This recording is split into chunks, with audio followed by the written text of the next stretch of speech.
Hello दोस्तों, नमस्कार। मैं आर के मीना आपके अपने फेवरेट यूट्यूब चैनल आर के एम टेक इन्फो पर एक और भर्ती की महत्वपूर्ण और सटीक जानकारी में आप सभी साथियों का तहे दिल से हार्दिक स्वागत करता हूं। दोस्तों, इस वीडियो में बात करने वाले राजस्थान कर्मचारी चयन बोर्ड द्वारा निकाली गई कंप्यूटर अनुदेशक भर्ती के संबंध में।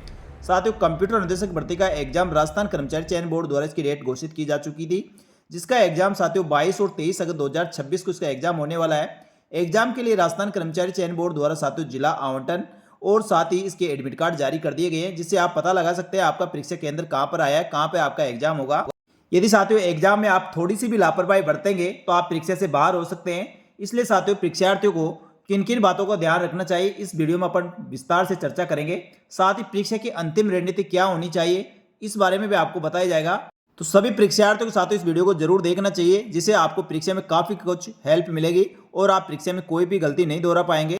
लेकिन साथियों वीडियो शुरू करने से पहले सभी साथियों से अनुरोध रहेगा, चाहे आप कंप्यूटर अनुदेशक भर्ती के अभ्यर्थी हो या और अन्य किसी भर्ती के अभ्यर्थी, आपको साथियों राजस्थान सरकार की समस्त भर्तियों की महत्वपूर्ण सटीक जानकारी के लिए हमारे YouTube channel RKM take Info को सब्सक्राइब करके बेल आइकन प्रेस कर लीजिए, जिससे भर्तियों की महत्वपूर्ण सटीक जानकारी आपको इसी प्रकार मिलती रहे।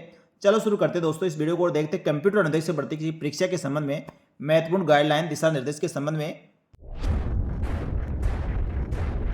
साथियों, राजस्थान कर्मचारी चयन बोर्ड द्वारा माध्यमिक शिक्षा विभाग और संस्कृत शिक्षा विभाग के लिए 3,951 पदों के लिए वैकेंसी निकाली गई थी, जिसमें 1,23,000 के लगभग बेसिक कंप्यूटर अनुदेशक के लिए और वरिष्ठ कंप्यूटर अनुदेशक के लिए 20,000 के लगभग अभ्यर्थियों ने ऑनलाइन आवेदन फॉर्म भरा है। अब ऑनलाइन आवेदन फॉर्म भरने के पश्चात अभ्यर्थियों को साथियों एग्जाम राजस्थान कर्मचारी चयन बोर्ड द्वारा करवाया जाएगा, जिसके जिला आवंटन की सूचना आपको पहले ही सूचित कर दी गई है। साथ ही एडमिट कार्ड भी अब जारी कर दिए गए हैं, तो आप अपना एडमिट कार्ड डाउनलोड कर सकते हैं। साथियों, राजस्थान कर्मचारी चयन बोर्ड की बेसिक कंप्यूटर अनुदेशक भर्ती का एग्जाम 22/8/2026 को शनिवार को आयोजित करवाया जाएगा। इसमें साथियों आपके 2 प्रश्न पत्र होने वाले हैं। पहला प्रश्न पत्र आपका 10 बजे से लेकर 12 बजे तक रहेगा, दूसरा 3 बजे से लेकर 5 बजे तक। दोनों एग्जाम आपको देना जरूरी है। कि कोई सा भी एक पेपर आप छोड़ते हैं तो साथियों आप आगे इस भर्ती परीक्षा के लिए डिस्क्वालीफाई हो जाएंगे। इसी प्रकार वरिष्ठ कंप्यूटर अनुदेशक का एग्जाम 23/8/2026 को रविवार को होगा। इसमें भी 2 प्रश्न पत्र होंगे। पहला प्रश्न पत्र 10 बजे से लेकर 12 बजे तक और दूसरा प्रश्न पत्र 3 बजे से लेकर 5 बजे तक आयोजित करवाया जाएगा। साथियों, आज राजस्थान कर्मचारी चयन बोर्ड द्वारा 19/8/2026 को बेसिक कंप्यूटर अनुदेशक और वरिष्ठ कंप्यूटर अनुदेशक के एग्जाम के लिए एडमिट कार्ड डाउनलोड करने के लिए लिंक ओपन कर दिया गया है। तो आप अपने एसएसओ आईडी के माध्यम से रिक्रूटमेंट पोर्टल पर जाकर एडमिट कार्ड डाउनलोड कर सकते हैं। तो राजस्थान कर्मचारी चयन बोर्ड द्वारा उपलब्ध कराए गए लिंक के माध्यम से आप अपना एडमिट कार्ड डाउनलोड करने के लिए, यानी साथियों ई प्रवेश पत्र आपको डाउनलोड करना होगा। तो आप रिक्रूटमेंट पोर्टल के साथ गेट एडमिट कार्ड सेक्शन में जाएंगे, सबसे ऊपर आपको सीनियर और बेसिक कंप्यूटर इंस्ट्रक्टर भर्ती 2026 के एग्जाम के संबंध में एडमिट कार्ड डाउनलोड करने का ऑप्शन होगा। गेट एडमिट कार्ड पर आपको क्लिक करना है। यहाँ पर साथियों प्री एग्जाम आपको सेलेक्ट करना है। आपकी एप्लीकेशन आईडी, यानी साथियों जो आवेदन फॉर्म भरा है उसकी एक एप्लीकेशन आईडी आपको मिली होगी, वह एंटर करनी है। जन्म तारीख एंट्री करनी है, उसके पश्चात कैप्चा कोड डालना है और सही कैप्चा कोड डालने के पश्चात आप गेट एडमिट कार्ड पर क्लिक करें और एडमिट कार्ड पर दिए गए सभी दिशा निर्देशों को एक बार जरूर देख ले। उसमें सारे दिशा निर्देश दिए गए, उनके आधार पर साथियों आपको परीक्षा केंद्र पर उपस्थित होना है।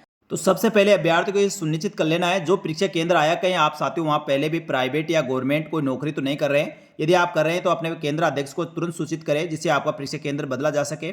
साथ ही दोस्तों परीक्षा देने वाले सभी अभ्यर्थियों को समय का विशेष रूप से ध्यान रखना है। जो परीक्षा शुरू होगी यानी सुबह 10 बजे से जब एग्जाम होगा, तो 2 घंटे पूर्व कम से कम आपको परीक्षा केंद्र पर उपस्थित होना है। परीक्षा शुरू होने से ठीक 1 घंटे पूर्व परीक्षा केंद्र का गेट बंद कर दिया जाएगा। उसके पश्चात किसी भी अभ्यर्थी को परीक्षा केंद्र के अंदर प्रवेश नहीं दिया जाएगा। तो साथियों अपने घर से आपके परीक्षा केंद्र की दूरी कितनी है, कौन से जिले में एग्जाम सेंटर है, उस हिसाब से आप परीक्षा केंद्र पर पहुंचने के लिए जिस भी साधन से आप जा रहे हैं, चाहे वो बस से जा रहे हो, ट्रेन से जा रहे हो या खुद के साधन से, तो आप उसी हिसाब से निकले कि आप परीक्षा केंद्र पर परीक्षा शुरू होने से 2 घंटे 3 घंटे पूर्व आप परीक्षा केंद्र पर पहुंच जाए। और मेरा मानना यही है साथियों, कम से कम 3 घंटे पहले आप परीक्षा केंद्र पर पहुंचे। घर से साथियों उसी हिसाब से निकले, क्योंकि परीक्षा केंद्र पर आप चाहे बस से जा रहे हो, ट्रेन से जा रहे हो या अपने साधन से, किसी प्रकार की कोई भी देरी होती है तो उसकी जिम्मेदारी आप स्वयं की रहेगी। इसलिए इस चीज़ का विशेष रूप से ध्यान रखें, क्योंकि साथियों कई बार देखा गया है अभ्यर्थी परीक्षा शुरू होने से जो 1 घंटे पूर्व परीक्षा गेट बंद करते हैं उस समय जाकर पहुंचते हैं, तो कई अभ्यर्थी कुछ सेकंडों मिनटों से परीक्षा केंद्र में प्रवेश नहीं कर पाते हैं। या साथियों अंतिम समय जो अभ्यर्थी पहुंचते हैं, हड़बड़ाहट में अपना दिमाग एक जगह नहीं रहता है और वह परीक्षा केंद्र पर परीक्षा देने के लिए जब बैठता है तो हड़बड़ाहट में कई क्वेश्चन उनके गलत हो जाते हैं। इसलिए परीक्षा केंद्र पर यदि आप 3 घंटे पूर्व पहुंच जाते हैं तो साथियों आप बिल्कुल नॉर्मल तरीके से वहां पर रिलैक्स हो सकते हैं। और यदि आप दिमाग आपका शांत रहेगा, आप रिलैक्स रहेंगे, तो आपका पेपर भी अच्छा होने की ज़्यादा संभावना रहती है। इसलिए समय का विशेष रूप से आप ध्यान रखें। और परीक्षा केंद्र में आपको प्रवेश के लिए कौन कौन से डॉक्यूमेंट्स की आवश्यकता होगी, ये सभी डॉक्यूमेंट्स आप शाम को ही जब साथियों परीक्षा देने जाए सारे डॉक्यूमेंट्स आप संभाल के अपने बैग में रख ले। इसमें साथियों सबसे पहले अपना ई प्रवेश पत्र आपके पास होना चाहिए, एक मूल फोटोयुक्त पहचान पत्र जिसमें आधार कार्ड अनिवार्य है, आधार कार्ड से आपकी पहचान सुनिश्चित की जाएगी। उसके अलावा साथियों यदि आधार कार्ड नहीं होने की स्थिति में विशेष परिस्थिति में आप PAN card, passport, driving licence, मतदाता पहचान पत्र भी आप साथ ले जा सकते हैं, लेकिन साथियों नवीनतम उसमें फोटो और अपनी जन्म तारीख अंकित होनी चाहिए। 2.5 सेंटीमीटर के पासपोर्ट साइज की नवीनतम रंगीन फोटो आपको साथ लेकर जाना है। इसके साथ ही ओमार सीट बनने के लिए एक नीले रंग की स्याही का एक पारदर्शी बाल पेन आप साथ लेकर जावे। यानी साथियों 4 चीज़ आपको चाहिए होगी। इसके अलावा किसी प्रकार कोई उपकरण दस्तावेज आपको नहीं चाहिए, केवल साथियों ई प्रवेश पत्र, एक फोटोयुक्त पहचान पत्र, 2.5 सेंटीमीटर की पासपोर्ट साइज की फोटो और एक नीले रंग की स्याही का पारदर्शी बाल पेन आपको साथ लेकर जाना है। साथ ही दोस्तों परीक्षा केंद्र पर उपस्थित होते समय आपको ड्रेस कोड का विशेष रूप से ध्यान रखना है। राजस्थान कर्मचारी चयन बोर्ड द्वारा जारी ड्रेस कोड निर्धारित की गई है। परीक्षा हेतु तो आप ड्रेस कोड में उपस्थित हो। अनावश्यक साथियों ऐसी कोई भी ड्रेस आप पहनकर न जावे जिससे आपको परीक्षा केंद्र प्रवेश में अनावश्यक रूप से आपको परेशान ना होना पड़े। इसलिए ड्रेस कोड जो निर्धारित किया गया है उसका विस्तृत वीडियो मैंने बना रखा है। आप साथियों जो दिशा निर्देश जारी किए गए उसमें भी देख सकते हैं और अपने एडमिट कार्ड पर भी जो दिशा निर्देश जारी किए गए उसमें भी दिए गए हैं। तो इसी दिशा निर्देशों के आधार पर आप सिंपल ड्रेस पहनकर जाए जिससे आपको किसी प्रकार की कोई समस्या ना हो। इसके बाद साथियों परीक्षा केंद्र पर जब आप प्रवेश कर जाते हैं और अपनी सीट आप ग्रहण कर लेते हैं, अपनी सीट पर बैठे। साथ ही ओमार सीट भरते समय आपको बहुत सारी चीज़ों को ध्यान रखना है। यहाँ साथियों काफ़ी अभ्यर्थी ओमार सीट में गलती कर बैठते हैं और उनकी अच्छी खासी तैयारी होने के कारण भी वे साथियों भर्ती परीक्षा से बाहर हो जाते हैं। तो सबसे पहले जब ओमार सीट में आपके बुकलेट नंबर, रोल नंबर ये लिखे जाते हैं, आप सही से अपने रोल नंबर, बुकलेट नंबर ये सही से आप लिखें, उसमें किसी प्रकार कोई गलती की गुंजाइश ना करें। पहले साथियों अंकों में आप सही तरीके से ऊपर लिखें और नीचे जो अंक आपने भरा है उसी की सिद्ध में आपको गोले को गहरा भरना होगा।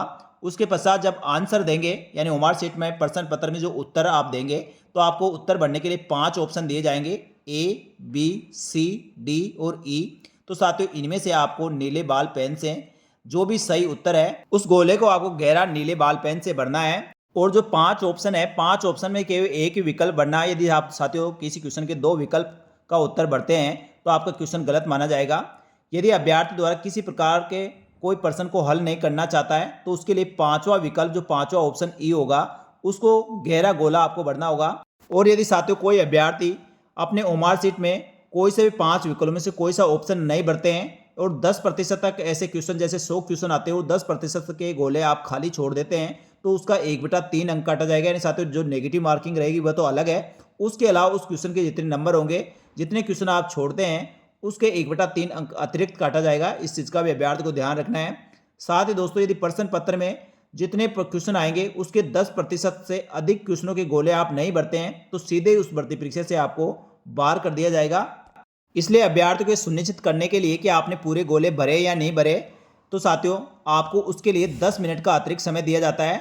तो उस अतिरिक्त 10 मिनट के समय में आप अपने एक बार ओमार सीट को जरूर चेक कर ले कि ओमार सीट में आपने सभी प्रश्नों के उत्तर दिए या नहीं दिए। यदि किसी क्वेश्चन का आंसर नहीं आता तो ई ऑप्शन आपको 100% भरना है, नहीं तो दोस्तों आप इस भर्ती परीक्षा से बाहर हो सकते हैं।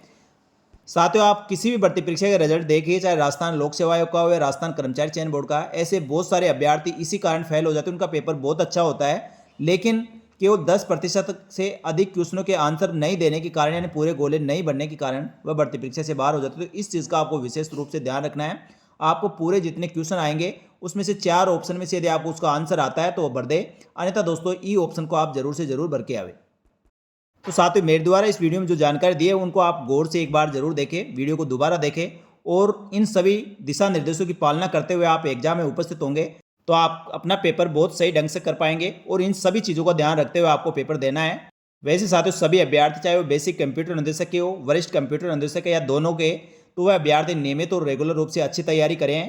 उस पर आप विश्वास रखें, किसी के बहकावे में नहीं आए और जो आपने तैयारी करी है, जो आपने इसके लिए पूरा एफर्ट लगाया है, अपने आप पर विश्वास रखें और पूरे कॉन्फिडेंस के साथ आप अपना एग्जाम दें। निश्चित ही आपको सफलता मिलेगी और नेगेटिव मार्किंग रहेगी, इस चीज़ का अभ्यर्थी ध्यान रखें और मिनिमम अंक इसमें 40% प्राप्त करना जरूरी है। तो साथियों इन सभी चीज़ों का ध्यान रखते हुए आपको एग्जाम देना है। अभी साथियों ये भर्ती 3951 पदों के लिए है, लेकिन साथियों इसमें 1200-1300 पद और बढ़ सकते हैं और ये भर्ती 5000 के लगभग जा सकती है। तो इसकी संभावना पूरी बन रही है। लेकिन अभी आप सभी को साथियों इसकी परीक्षा पर पूरा ध्यान देना है, परीक्षा देना है, उसके पश्चात पद बढ़ोतरी की मांग भी आपको करनी होगी। तो साथियों ये थी राजस्थान कर्मचारी चयन बोर्ड द्वारा आयोजित होने वाली बेसिक कंप्यूटर अनुदेशक और वरिष्ठ कंप्यूटर अनुदेशक भर्ती के एग्जाम के संबंध में महत्वपूर्ण जानकारी। निश्चित ही साथियों, आपके एग्जाम देने वाले सभी अभ्यर्थियों को ये जानकारी काफी लाभदायक होगी। सभी अभ्यर्थी जो एग्जाम देने वाले हैं उनको अग्रिम मेरी तरफ से परीक्षा की बहुत बहुत शुभकामनाएं। आप निश्चित ही इस भर्ती परीक्षा में सफल होंगे। साथ ही इस भर्ती परीक्षा के एग्जाम के संबंध में किसी प्रकार का कोई भी आपका सवाल है तो कमेंट करके जरूर पूछे। आपके सभी सवालों को जवाब देने का प्रयास किया जाएगा। इस वीडियो में इतना ही। राजस्थान सरकार के साथियों कंप्यूटर अनुदेशक भर्ती के साथ ही समस्त भर्तियों की महत्वपूर्ण सटीक जानकारी के लिए हमारे YouTube channel RK Tech Info को सब्सक्राइब करके बेल आइकन प्रेस कर ले।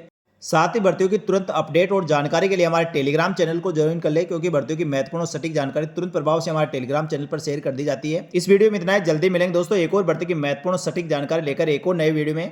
तब तक के लिए आप सभी का धन्यवाद। जय हिंद, जय भारत।